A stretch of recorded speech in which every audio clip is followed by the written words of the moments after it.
Tweet share 01 LinkedIn 0 email. Don't expect any progress from the next round of Brexit talks, which start on Monday.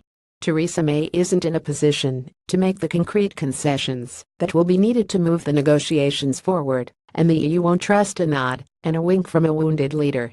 The Prime Minister hoped she could unblock the stalled negotiations with her Florence speech 2 weeks ago. That now seems almost a lifetime away. Boris Johnson's exocet missiles, May's own disastrous speech at the Tory conference, and the plot to kick her out as leader have shattered what little authority she had. The Florence speech involved no fewer than 8 U-turns. This was enough for Michel Barnier, the EU Commission's negotiator, to pronounce there was a new dynamic in the talks. But it was always clear that we would have to make more concessions before EU leaders agreed to authorize discussions on our future deal. After Florence, it looked like May was preparing those concessions. A week ago, the Times said she was going to accept divorce costs of £40 billion. She would also spell out a way to ensure legal force is given to decisions by EU judges on the residency rights of Europeans living in Britain.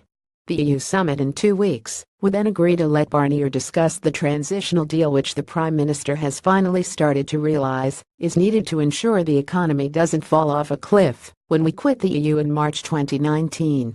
A week is an awfully long time in politics. Now the Telegraph is reporting that the UK will not be making any more concessions on money in next week's talks. There's also a widespread view in Europe that they are now dealing with a Lamitic Prime Minister. This means the EU will be even less willing to accept hints and behind-the-scenes reassurances. It will want extreme clarity about our concessions, not ambiguity. If the talks don't move forward this month, no EU summit is scheduled until December. So the government will have wasted 2 more months in a negotiating process that in practice has only a year left. But things could actually be worse than that. If the government can't agree to make the necessary concessions now, why should anything change in 2 months? There's a serious risk that we'll go into next year with the talks still stuck. Business could then start to panic. Tweet share 01 LinkedIn 0 email edited by Luke Lithgow.